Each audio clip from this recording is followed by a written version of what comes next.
3- and 4-way switches are found in typical circuits in your home. For example, a 3-way switch is often used to control a single light source in a room from 2 different wall switches.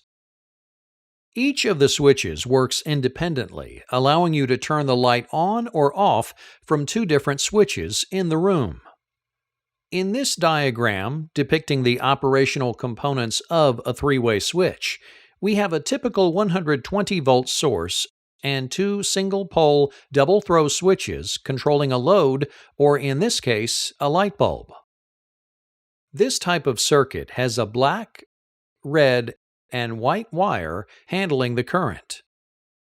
In this first switch position, both switches 1 and 2 are up. The current flows through and lights the bulb. If you place switch 2 in the down position, while switch 1 remains in the up position, the circuit is broken and current does not flow to the light bulb. This would be the same as turning a ceiling light on using a wall switch as you enter a room from one door and turning the light off as you throw a switch when leaving the room using another door. The switches can also be in a down position, in which case current flows and the light is on. Or switch 1 can be down and switch 2 up, in which case the circuit is again broken, no current flows, and the light bulb is off. Experiment at home with switches that control a single light. Have someone operating one switch while you operate the other. Think about the switch positions as you turn the light off and on.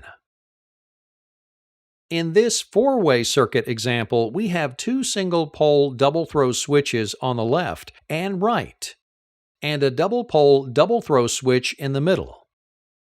If switch 1 and 3 are in the up position and the position of switch 2 connects the same colored wires in the circuit, the current passes through the black wire and lights the bulb. If the position of switch 2 remains unchanged and switch 1 is up while switch 3 is down, the circuit will be broken and current will not flow through the circuit to light the bulb.